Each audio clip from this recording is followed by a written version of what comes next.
កំពុងស្វែងរកផ្ទះអាជីវកម្មបែបទំនើបដែលស្ថិតនៅជាយក្រុងមែនអត់ថ្ងៃនេះខ្ញុំនឹងនាំបងប្អូនទាំងអស់គ្នាទៅទស្សនាគម្រោងផ្ទះថ្មីបែបទំនើបដែលស្ថិតនៅក្នុងតំបន់អភិវឌ្ឍន៍ Kingsway Plaza យើងធ្វើដំណើរតាមផ្លូវជាតិលេខ1ដោយបងអាចចេញពីស្ពានកោះនរាក៏បានឬក៏ចេញពីស្ពានច្បារអំពៅមកក៏បានជិះប្រហែលជា5នាទីយើងនឹងឃើញគំនូសត្រង់មួយទៅ Kingsway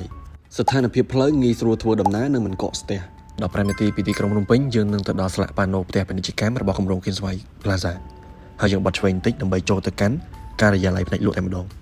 នេះគឺជាផ្ទះអាជីវកម្មគម្រោងទី2របស់ Kingsway Plaza ដែលសង់ឡើងជាមួយនឹងភាពទាន់សម័យមានកម្ពស់រហូតដល់ទឹក3ជាន់ទំហំ4.2 ម៉ែត្រគុណនឹង18ម៉ែត្រមាន4បន្ទប់គេងនិង5បន្ទប់ទឹក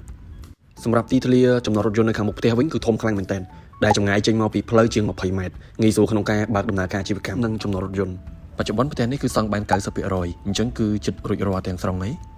ពួកគាត់តែងតែចុះទៅត្រួតពិនិត្យជាញឹកញាប់រាល់បញ្ហាសំណង់ដើម្បីធានានូវទំនុកចិត្តដល់អតិថិជន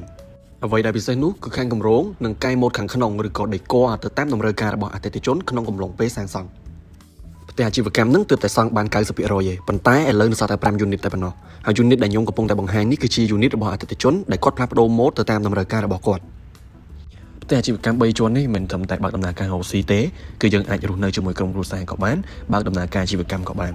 ដោយសារតែជាន់ខាងលើបង្អស់គឺយើងអាចចេញមកខាងក្រៅស្រូបយកជាមួយនឹងធម្មជាតិខ្យល់អាកាសបរិសុទ្ធអមដោយទេសភាពនៅក្នុងតំបន់ Kingsway